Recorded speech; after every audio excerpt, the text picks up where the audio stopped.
Title: The Forgotten Passenger. James sat across from Detective Harper in the cold, sterile interrogation room. The fluorescent light buzzed faintly, casting harsh shadows on the walls. He leaned forward, gripping the edge of the metal table like it was the only thing anchoring him to reality. "I know how this sounds," James began, his voice trembling. "But you have to believe me. I didn't do anything wrong. It's the book. The damn book." Harper leaned back, arms crossed. His expression was skeptical, the way cops get when they think you've watched one too many horror movies. "The book," he repeated flatly. "Right. The one you claim follows you around and updates itself with... what? Murder details?" James nodded vigorously. "It's not just murder details. It's my murder. It's been chasing me, updating every time I think I've escaped. I tried to get rid of it, burn it, throw it in the river, leave it in a dumpster, but it always comes back." Harper sighed and gestured for James to continue. "Let's hear it again. From the top. Start with the passenger." James took a deep breath. "Fine, but don't say I didn't warn you." "It was late. I was driving my usual route. Quiet streets, just trying to make rent. That's when I saw him, standing under a streetlight, barely moving. He didn't wave me down or anything. He just stood there like he knew I'd stop. I pulled over, asked him where he was headed. He didn't speak, just got in the back and pointed forward. The guy was weird, silent, still, like a mannequin, but I figured, whatever, money's money. I drove where he pointed, and eventually he had me stop at this empty street. No houses, no lights, nothing. He handed me a crumpled bill, got out, and disappeared." "So you're telling me he just disappeared?" Harper asked skeptically, eyebrow raised. "I mean it," James snapped. "1 second, he was there. The next, gone. No footsteps, no sound. Just gone." "Then I saw the book," James continued, his voice dropping to a whisper. "It was on the back seat, old, leather-bound, no title. I picked it up, curious. Big mistake. It was full of entries, names, dates, descriptions of murders. They were written like the person who wrote them was there. I thought it was some sicko's diary until I saw the last page." He swallowed hard. "My name was on it. James Cooke, January 10th, corner of Pine and Alder, 11:23 p.m. Blunt force trauma. Left an alley." Harper raised an eyebrow. "Very convenient." "You think I'm lying?" James shot back, his voice cracking. "You think I wanted this?" "On my way home," James said, his voice tight. "I couldn't stand having the book near me. It was sitting on the passenger seat, and I swear it felt like it was watching me, mocking me, even. I had to get rid of it." He leaned forward, his fingers gripping the table as he continued. "I pulled into an alley near one of those sketchy fast food joints. You know, the kind with dumpsters that always stink of grease and God knows what. I grabbed the book and marched over to the nearest one. I was done with it. I wanted it gone." He paused, his jaw clenching. I opened the lid, tossed it in, and slammed it shut so hard the metal echoed. For a second, I just stood there staring at the dumpster, waiting for, I don't know what, something. But nothing happened. No creepy noises, no sudden gusts of wind, just silence. James let out a shaky breath. I got back in my car and drove off, feeling like maybe, just maybe, I was free of it. I even let myself relax a little, thinking I'd finally left it behind. He looked Harper in the eyes, his voice dropping to a whisper. But when I got home, it was there, sitting on my kitchen table, like it had never left my side. I stared at it, the leather cover practically daring me to open it again. For a moment, I thought about calling the cops, but what the hell would I say? "Hi, I think a spooky book is trying to kill me. They'd laugh me out of the precinct." I tried to ignore it, James continued. I told myself it wasn't real. But the closer it got to 11:23, the more I felt like I had no choice. Like the book wanted me to be there. That's when the fear started morphing into something worse, regret. I shouldn't leave my apartment. I knew better. But there I was, trapped between my better judgment and the gnawing curiosity that got me into this mess in the first place. James gripped the edge of the table tighter, his knuckles white as he leaned closer to Detective Harper.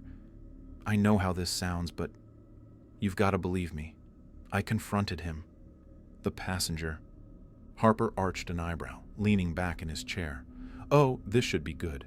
You're telling me you went toe-to-toe with the creepy silent guy who disappeared into thin air.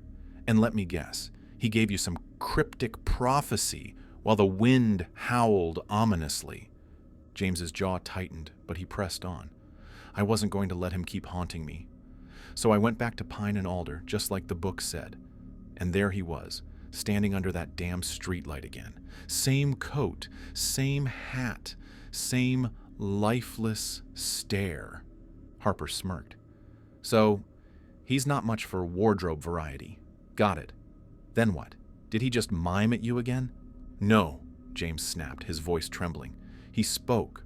For the first time, he actually said something.